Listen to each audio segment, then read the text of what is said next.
Hi, I'm Susie and welcome to this video which is going to be looking at anxiety and is it a sin to be anxious. And there are some Christians who said things like this to me, it's a sin if you worry because it's about you wanting to be in control and not giving that control to God.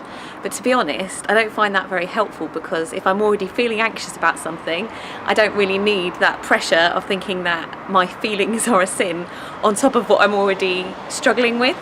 And the first thing about being a Christian is that we're not in a bubble. We're not immune to worry. We're not immune to feeling anxious. We live in a world where there are lots of different problems. We don't know the future. We will feel at times uncertain and unsteady.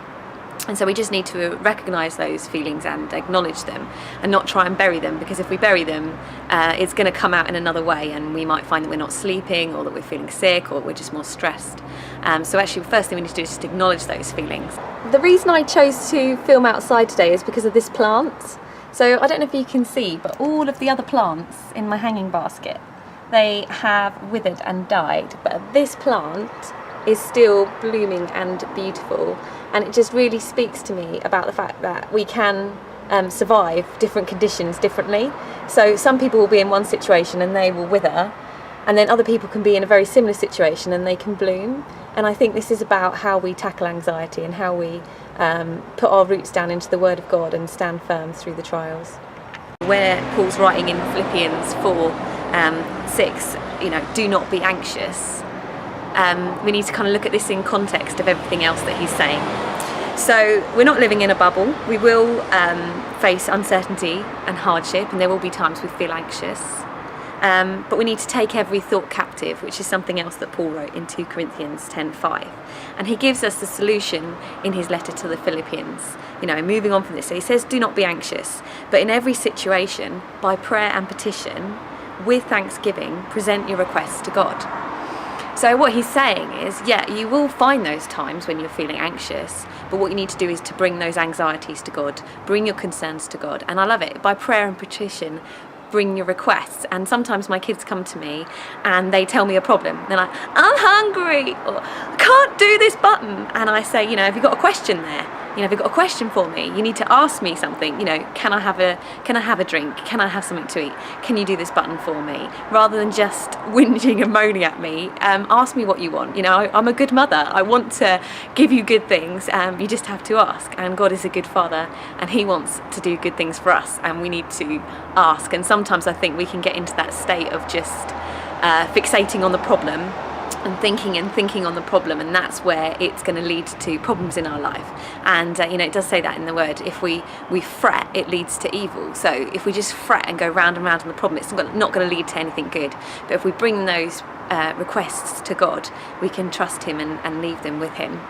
And the next thing it says about is thanksgiving. And thanksgiving is the gateway to God's presence. We enter His courts with thanksgiving in our heart. We enter His courts with praise. And when we start to think about all the good things in our lives and thank God for them, it really builds us up and encourages us, because we see His provision. We see ways that He is working for our good. We see the things He's done in the past and we celebrate them. And it will just build up our faith and build up our hope. So I think that's really helpful. And then he goes on to say, whatever is true, whatever is noble, whatever is right, whatever is pure, whatever is lovely, whatever is admirable, if anything is excellent or praiseworthy, think about such things. I think he's saying, redirect your thoughts. We can all kind of get into a cycle of thinking through the worst case scenario in situations. And just chatting with a mum after the school run today, and she was saying about what she worries about, what if she's out in the park and someone grabs her daughter, these sorts of worries. And we know that they're kind of irrational. These things do happen, but the likelihood is small.